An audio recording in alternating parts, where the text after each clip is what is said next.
I'm Pauline. I'm the second vice president of Chapter 65 in San Francisco. And we originally thought about having a program about Manzanar, as it's a national park site, if some of you don't know, which is, of course, a federal installation. But when I tried to contact the staff at Manzanar, I emailed them, I telephoned, I left a message, and I got no response. And unfortunately, I think that the staff is gone. I don't think there's anybody working at Manzanar anymore, which is, as a retired Park Service employee, it really makes me sad because I'm seeing the degradation of national park sites by, eroding the staffing levels, eroding the programs that they can do, the things they can say. But that's a political statement. I'll leave it there.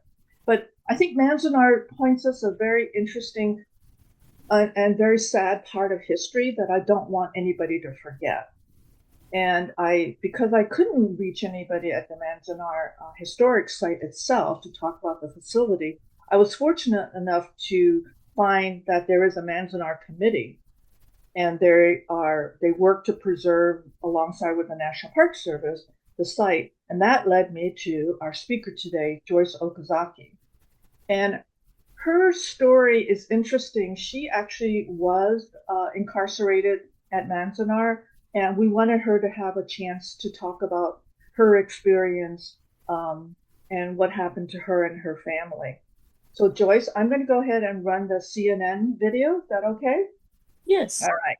So I need to get the share. Let's see what I can do. Okay. Are you seeing my screen? Okay. We are. All right. I am going to share. This is high-tech stuff from you guys. Okay, hang on. Enemies of the state. We were not enemy aliens. They started over. Sorry. These Japanese Americans never considered themselves enemies of the state. We were not enemy aliens. We were citizens. And if we were not U.S. citizens, we were people who had green cards. We were incarcerated. We were in prison. And we were in concentration camps. Most of those camps, which were surrounded by barbed wire and armed guards and towers, were officially closed 80 years ago this month. In December 1941, Japan attacked Pearl Harbor. 2 months later, U.S. President Franklin Delano Roosevelt ordered the forced removal and incarceration of Japanese Americans. They were taken to camps like this one. This is Manzanar, out in the vast high desert of California's Eastern Sierra. All told, some 120,000 Japanese Americans were taken to 10 camps throughout the West and Arkansas and held till nearly the end of 1945, after the end of World War II. Los Angeles native Joyce Nakamura Okazaki was just 7 years old when her family was forced to board a train to Manzanar in April 1942. It was an old rickety train, and the soldiers were right there. They were on the train with us, took us to Manzanar in the dark. While the barracks from 80 years ago are no longer standing, they built these recreations to give an idea of what these Americans were dealing with. When the prisoners arrived here in Manzanar, they had to give up almost all of their property, save 2 suitcases, as well as their privacy, as multiple people were assigned to each barrack. On top of that, they were dealing with extreme temperatures, both hot and cold, as well as dust storms that would filter in from the rafters. There was a shortage of barracks, so we had to move in with my grandmother and 2 aunts. They had filled the bags with straw, so we had mattresses to sleep on. There was no running water in the unit. You had to walk to the latrine. It was just a toilet with no walls or doors around it. While Okazaki was in the camp, she and her mother and sister were photographed by Ansel Adams, something she says she was happy to do, but didn't understand why she and her family were being held. I was with my family, and that was my safety. But as an adult, she made some sense of the nonsensical. Racial discrimination, war hysteria, and then poor administration. Those 3 things are very important for why we were put I think we had about a week to get ready.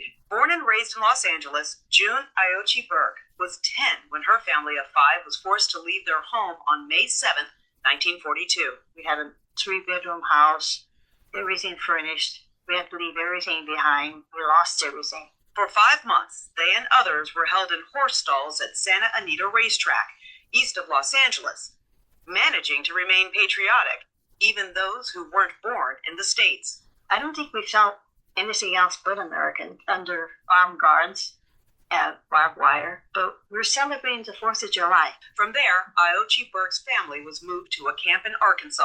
It took 4 days, 4 nights to get there by train. The barracks were all black, tar paper. The ground was all brown, and the sky was all gray. So everything was black, brown, and gray. Yet she says she felt safe, and everyone was able to move freely about the camp, with many parents shielding their children from their harsh reality. As the prisoners were released years later, they were given $25, about $450 in today's money, and a train ticket, the caveat being that they could not initially return to the West Coast. There was no formal apology or reparations until 1988.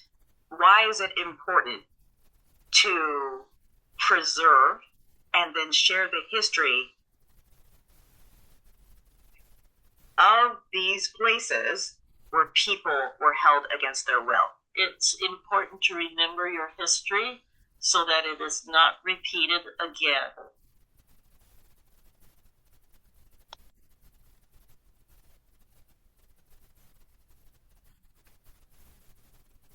All right, here, I'm back again.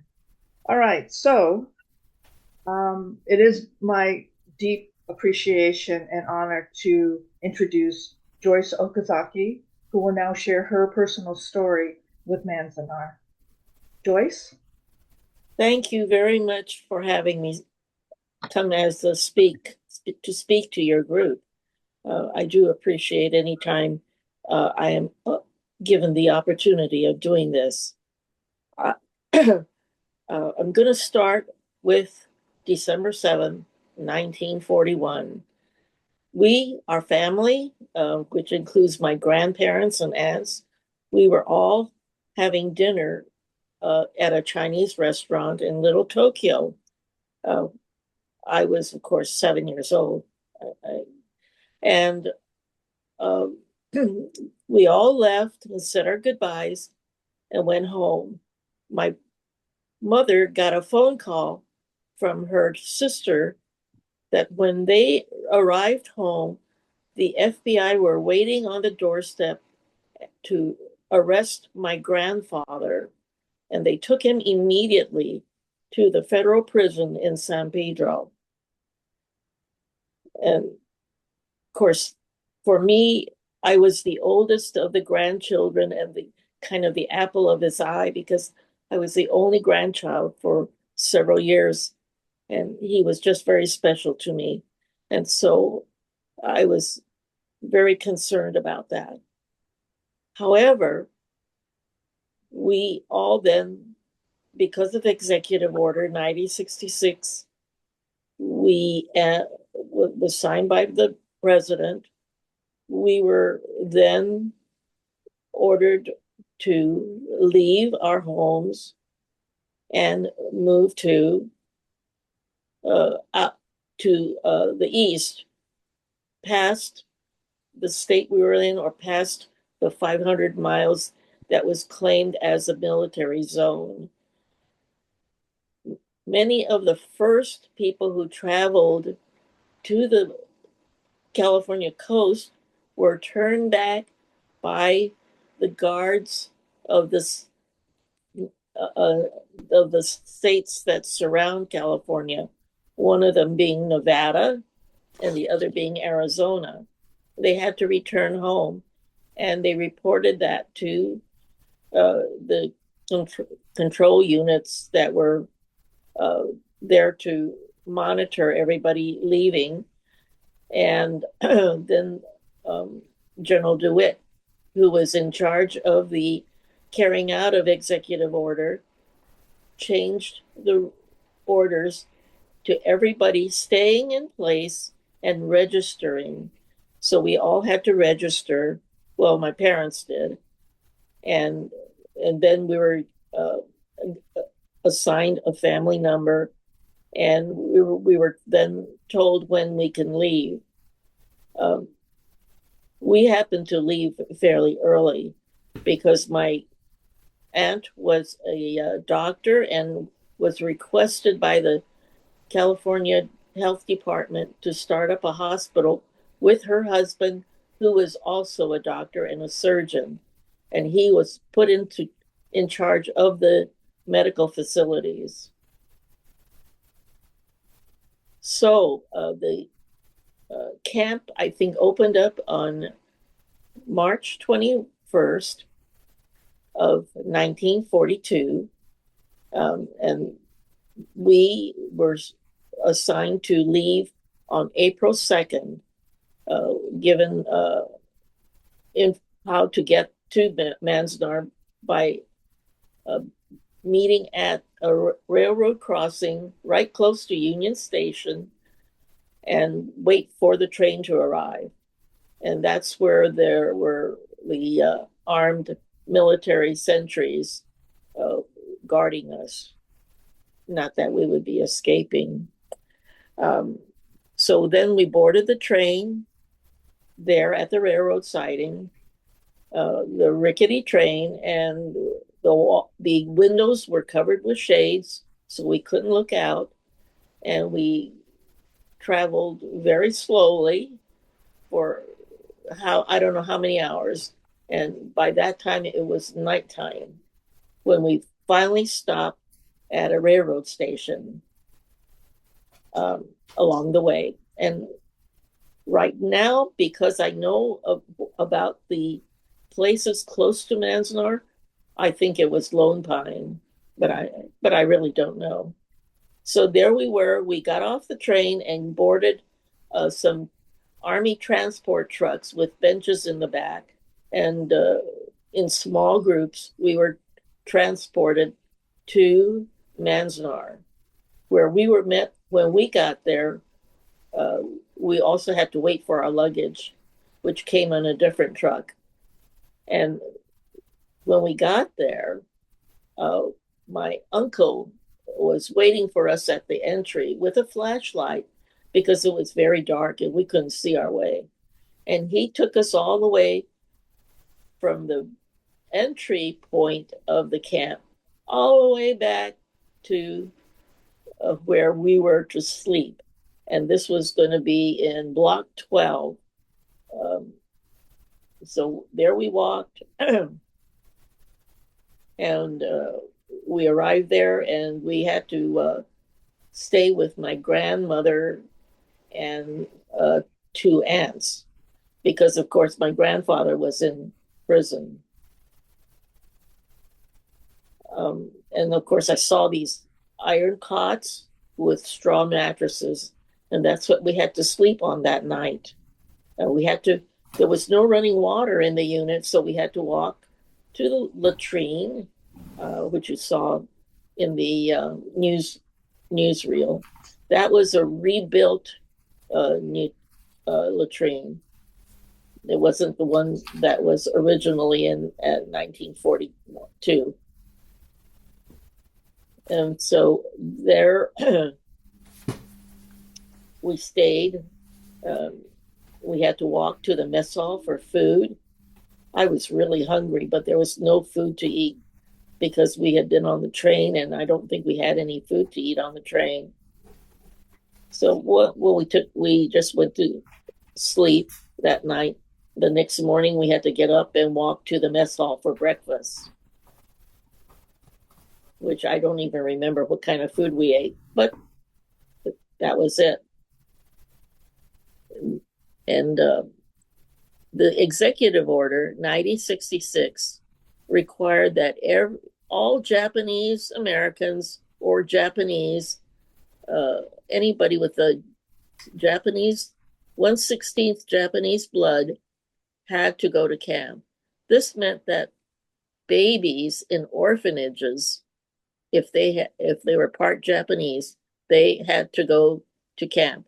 And all of them actually ended up in Manzanar because Manzanar was the only camp that had an orphanage. No, we had to, of course, have our meals 3 times a day, and that was not always pleasant. I know I always asked, what was the food like? I don't remember exactly what the food was like. All I remember is when we went to eat with my mother, she would make me take at least one bite of the food. And sometimes I would refuse to eat even the one bite. And I would sit there until they closed the cafeteria and we had to leave. So that was my memory of the mess hall and eating. Um, one at one time we were served, and this is what I remember because I remember the kind of food it was.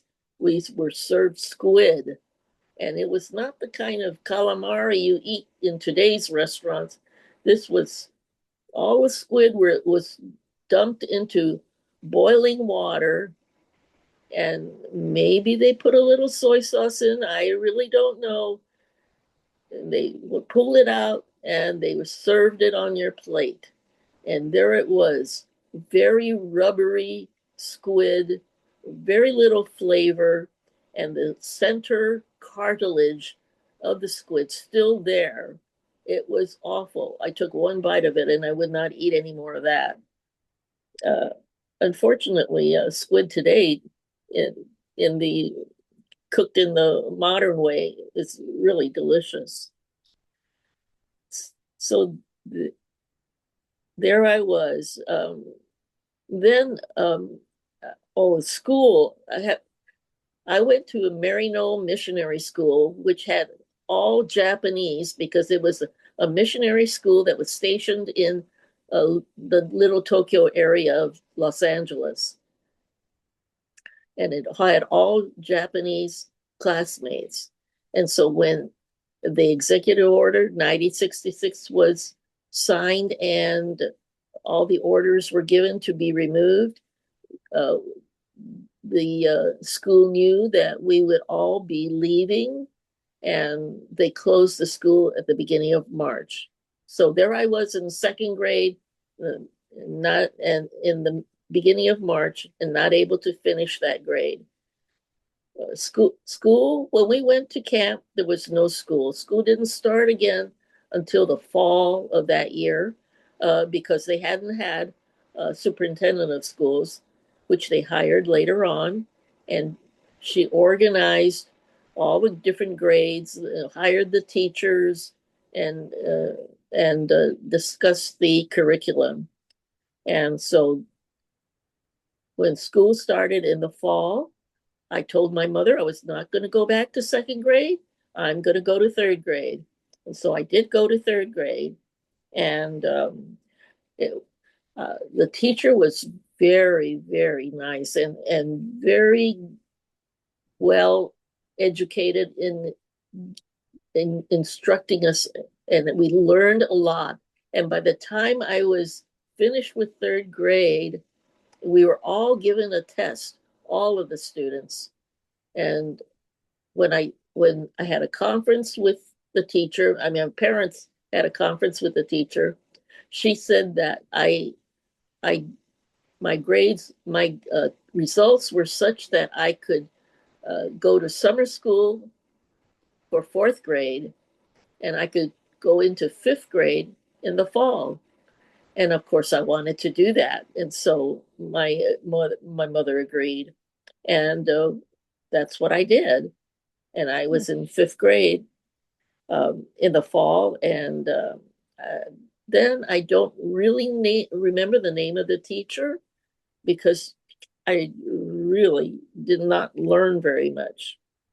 And so the third grade teacher, I have to tell you, was Mrs. Sandridge. And that's important because apparently my mother was a college graduate. And so she had a job they finally hired her as a PE teacher. And although she was not able to get a job in Los Angeles because of the discrimination of Japanese being hired by the school district, they hired the superintendent hired her on a provisional certificate, and she taught boys and girls grades 7 through 12 PE and health. And the interesting part about this, when I jump to my present life, is that when I meet people who were in Manzanar in high school, and I met this one lady who I was attended her 100th birthday. She said, "I remember your mother," and she was like 16 years old when she was in Manzanar, but she remembered my mother. So I thought that was very touching. Okay, after my next uh, after the school thing, my next very important and and it it was really very important to me was meeting Ansel Adams. Ansel Adams was not able to be in the military because he was too old. And so he wanted to do something for the country. And his friend was the director of Manzanar, Mr. Ralph Merritt. And so he asked him what he could do. And Mr. Merritt told him to come to Manzanar and take photographs of people living their everyday lives. But he was not to take a picture of the barbed wire fence or the guard tower. And so uh, he did that. He took, and I don't know why, but our family, our family was selected to be photographed by him. So we posed for pictures of my mother, my sister, and myself. And uh, you saw in the newsreel, one of my favorite pictures is the picture of the three of us. I have it framed and it's right in my room. I could see it from where I'm sitting now. Anyway, he wrote a story about the Japanese and how he thought it was not really very fair for them to be in a camp without being out in the with associating with the public. And the book was called Born Free and Equal. He wrote all of the text and he took all of the photographs. And US Camera was the publisher, and it was published in the fall of 1944. But it was not well received because the war was still going on in the East, and somehow or other those books disappeared from wherever they were being sold. Now, when the Manzanar became a National Historic Site and part of the National Park Service, and this is, of course, way far after Manzanar closed in 1945, when the war ended and people were allowed to leave. Well, they were encouraged to leave by then. They were there was no place for them to go. The people that were left in camp really had no place else to go because their homes were gone, and they had no money. Most of the people did not work. My parents were really, because they were both college graduates, they both had jobs and were paid $19 a month. But generally, most of the Japanese families did not work for the camp, did not have any money. So when the camp closed in 1945, it took until 1992 for it to become a national park, historic site. And that was by a bill that was passed in Congress during that time. But Manzanar did not open officially until the year 2004. It took that long to organize all of the, for one thing, they took an old building that was built in camp by the people in camp. It was used as the school auditorium, and the class of 1944 was the first class to graduate from that building. But that building, after Manzanar closed, the Department of Water and Power took over the property again, and they used that building as warehouse to keep their equipment. So then when Manzanar became a historic site, they wanted to use that building for something. And so they had to renovate it. It was in terrible condition because I went to look at it in the year 2000, and it was just really a mess. But they fixed it all up, and by the year 2004, it was a beautiful interpretive center, and walls were all painted well, and everything was organized well. And that was the interpretive center. But the interesting thing for me was that the publisher in Bishop wanted to reprint Born Free and Equal.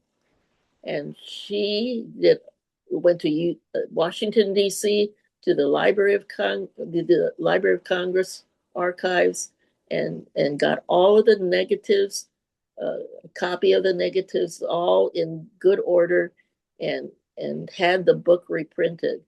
And she also wanted a book jacket, a colorful book jacket for this book. And and she decided to use my photograph, that Ansel Adams. Of course, we had a lot of conversation and meetings about this, and I was happy to have it used. And so I'm going to show you the cover of the book. This is the cover of the book, Born Free and Equal, with my picture.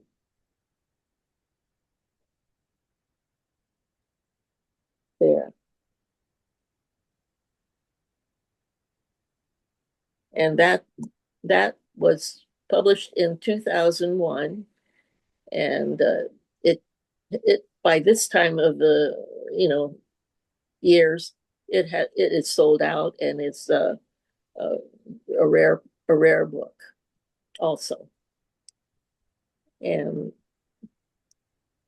my father, because he was a college graduate, always intended to leave Manzanar once we were allowed to leave. And we were allowed to leave with a Supreme Court decision of Endo versus the United States, I believe it was, that as long as we were determined to be loyal, we could leave, but we must not return to the West Coast. We could not return to the West Coast. We had to go either to the Midwest or the East Coast. And so my father applied for permission to leave along with my mother. My mother was not given permission because her father was in federal prison. Isn't that something? So she had to go through an extra interrogation or questioning, and then they finally allowed her to leave because, of course, my grandfather, even though he was in federal prison, he only stayed in prison for 6 months, and he was released to go to Manzanar on June 6th of 1942. And so he met us there. And by that time, my grandmother had moved to her new unit in block 29. And I was very happy to see him. Anyway, so my father, once my mother was given permission, my father made plans to leave Manzanar, and he got a one-way ticket to New York City, the furthest you could go in the continental United States. And anyway, he got to New York City, and he found a job that took him to Chicago. So he then went to Chicago and found a place for him to live, which was ironically above a bar. There was one room above a bar on Clark and Division, and it was a place where a lot of Japanese ended up actually not at that bar, but at the corner on the streets of Clark and Division. And so we stayed there for a month. But before we stayed there, we had to finish school in Manzanar. So he was there in the spring, probably about May. And then we waited till the school ended in June, and my mother finished her work. And then we also left Manzanar and went to Chicago. And that's how we ended up in Chicago. And we stayed there for 8 years until my father got a transfer. But the company he worked for is now out of business, but it was called American Brake Shoe, and it worked as in conjunction with the railroad industry in Chicago. And of course, railroads are not the important industry anymore. But that's the story of my travels in my living in Manzanar and travel to and from. And afterward is a different story if you'd like to hear that. Because I did go to 6th grade, because I finished 5th grade. I went to 6th grade, but I went to St. Charles Borromeo Catholic school in Chicago. We lived for at Clark and Division for just a month, and we found a place to live at 1007 South Oakley in Chicago, and that was in the Italian district. And because there was a housing shortage in Chicago, I think what happened was the city of Chicago opened up these tenements that were actually condemned and just painted the halls government green and installed a boiler in the basement to make hot water for all of the units. And that was it. And then we paid $25 for this 2-bedroom apartment on the 2nd floor. And for us, $25 was a reasonable amount because of the fact that my parents didn't have that much money, because of the working in the camp. So then I went on from St. Charles Borromeo to St. Mary's High School. The important thing was that we were told that the Chicago public school system was not very good and that we should go to the parochial schools. And of course, my parents, being college graduates, have always were concerned about our education to make sure that we had a good education. I didn't know it at the time that, because they never emphasized that we were going to go on to college. We just thought that was what we were supposed to do. So anyway, that's what I did. And I did go to University of Illinois, Navy Pier, for 1 year. And then my father was transferred back to Los Angeles to work in the offices in Southgate. And so I then transferred to UCLA. And I graduated there, business major. It's a business major. And that's my life. Of course, there was a lot of prejudice when we came back to Los Angeles. There was no prejudice in Chicago. They didn't really know in the schools there. They just accepted me as somebody, as anybody. But when we went to Los Angeles, I could just feel the prejudice, even at UCLA, by the Caucasian people avoiding me when I would sit close to one of them at a lecture hall. And so I realized that later on.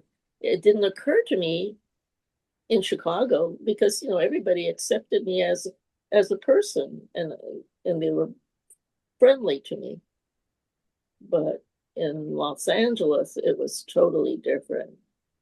Can we have some questions, Pauline? Yeah, so Joyce, I know I was thinking about, do you think that there was more or less prejudice in Chicago because they were farther away from the West Coast? Was there, you know what I mean? The proximity, because it was only a 500-mile West Coast strip that was banned for Japanese to live in, right? Right. Yes, I think that they were not, well, the West Coast, the sons and daughters of the Golden West, I don't know if you ever heard about them, but they were sort of a very prejudiced group they just absolutely discriminated against the Japanese. And I think they also sent lobbyists to Washington to make sure that something was done about us being on the West Coast.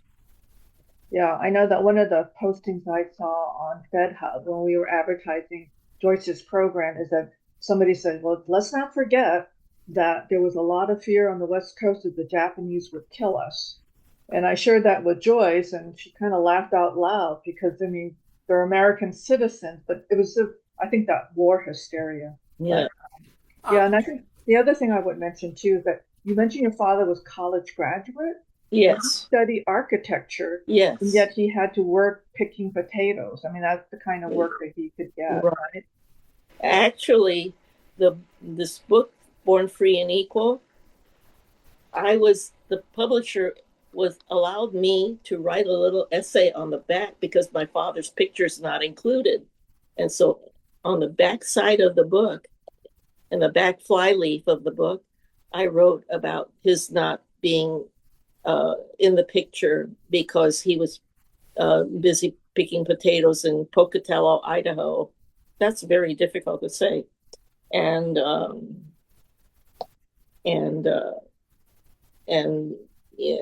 then when Ansel Adams came back the second time in the spring of 44, my father had already left to go to New York.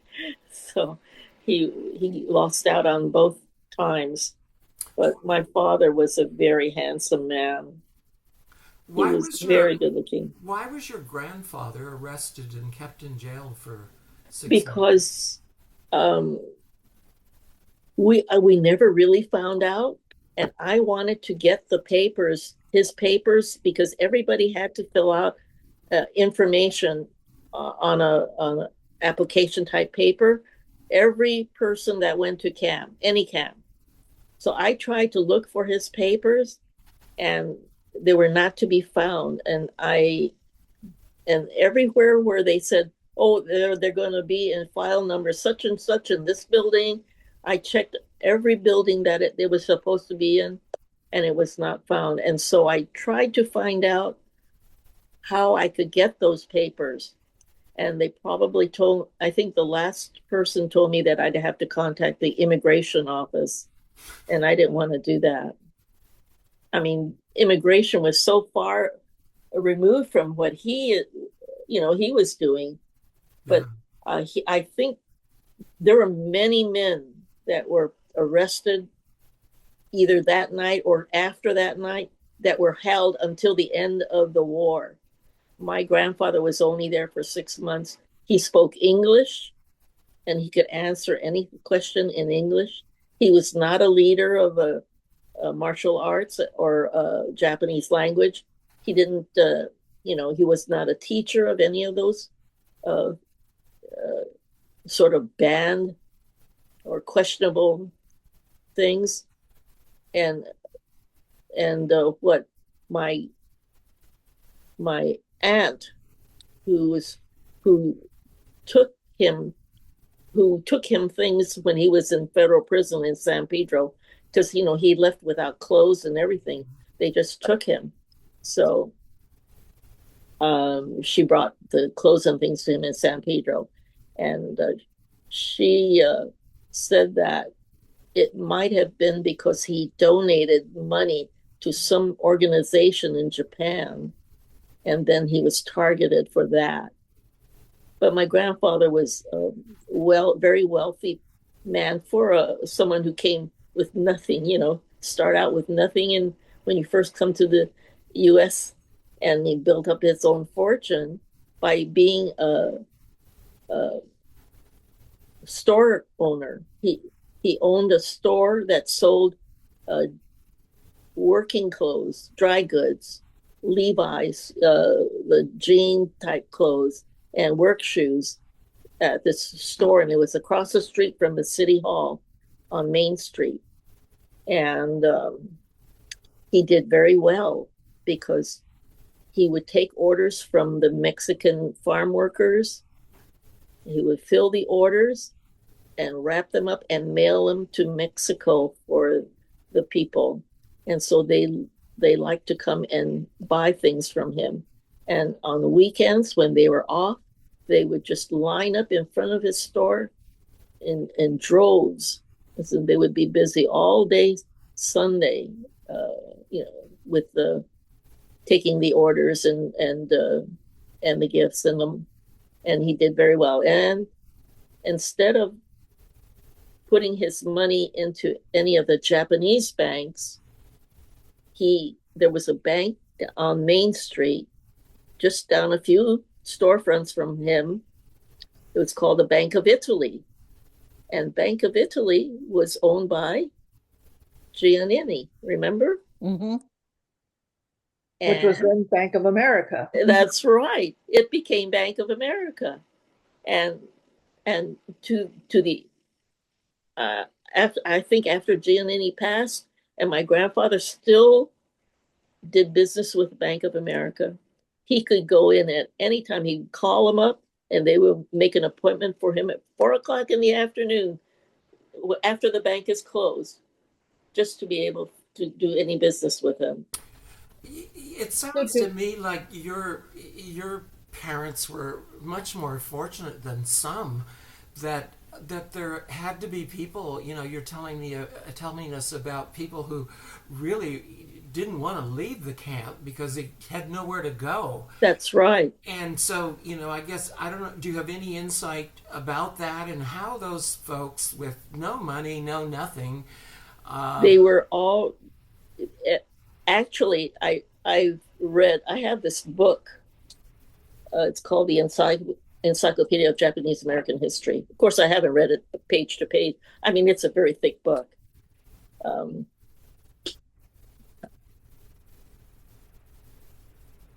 And it's very thick. Uh-huh. And it tells me that all the camps, eventually when they were about to close, they moved all of the remaining people in each camp to Manzanar. So Manzanar was the last camp to take people in from the other camps. And then when it was time for Manzanar to close, and I think they closed in November of that year, 1945, all of those people were taken to trailer camps in Los Angeles, the Sepulveda Dam. They set up trailer camps at the Sepulveda Dam. And it's just in the wintertime when the rain came, it was all muddy. It was just terrible. But I didn't know anything about that.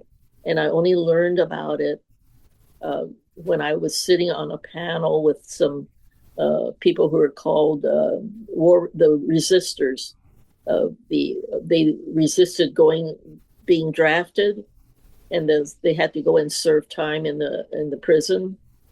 And this one man was talking about how his family, while he was in prison, the family had to go to this trailer camp to live, and his sister was having to walk through mud.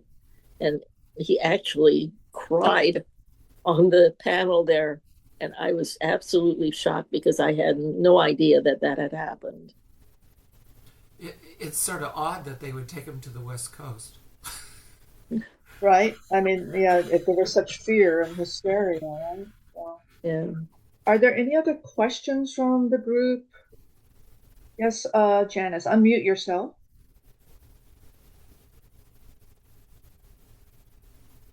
I was really surprised to hear for the first time that everyone who was 1/16th Japanese was rounded up, because I wasn't aware of that, and I was more aware of the obstacles to intermarrying. As recently as the 1950s, there was, in fact, I know of a couple that had to go all the way down the West Coast from Seattle to finally find some justice of the peace that would marry them in Southern California. So were there mixed marriages, and were there people who were 1/16th Japanese in the camp? There were babies that were 1/16th. They had the orphanage there, and there was one boy who was because he was only 1/16th, he looked more Caucasian than anything else, and he really felt out of place. He was a young kid, and he kind of resented the whole situation, even to the time he was older, and that he had to be in Manzanar. But that's how it was. Yes, there was an anti-miscegenation law, and the Japanese could not marry a Caucasian. So they had to go to another state. And many of them went to Arizona to get married. And then, anyway, that's what I heard. The other thing was that I think if you married a Mexican, that was okay. It was, it's kind of like prejudice. But there was a lot of prejudice all the way around for the Chinese, the Japanese, and a lot of it was legalized. And so in my talks, some of my talks that I used to give with adult groups, I would talk to a Jewish group, and I would talk more about the the laws that were passed to make us not be participant in the society. And one of them was the alien land law. You had to be able to become a citizen to purchase land. And so, of course, the Japanese went around that by buying land in their children's names. And then, of course, the state of California sued them, brought suit against that, saying that the children are not, legal. I mean, they're not adults. They're not adults yet. But the Supreme Court said that if you're a citizen born with certain rights when you're born in the United States. So they had to allow the child to be the homeowner. Yeah, and I think part of the reason why I think Joyce's story and the story about Manzanar are so relevant is that we may be seeing a repeat of that in current history. in terms of questioning people who's an American, who can be an American. Are you born with the rights? Are we going to be able to incarcerate people, and just by thinking that there's something, just by the way they look. So I wanted to ask Joyce too, are there any other questions before I wrap this up? For questions, well, I think I would like to say one other thing. We didn't get the redress and reparation from thin air. This took a congressional hearing that went around the country, listening to testimony of people who were in camp in Los Angeles, in San Francisco, in Seattle, in Chicago, and I don't know where else they went, whether they went anywhere else. But they did have these hearings, and the hearings are what came to the conclusions that I quickly said in the video of the CNN. But the 3 reasons why we were put into camp. It was poor leadership and prejudice. Prejudice. Yes, there's war hysteria and discrimination. So those were the 3, and we still have some of that right now with other immigration people, which is very unfortunate.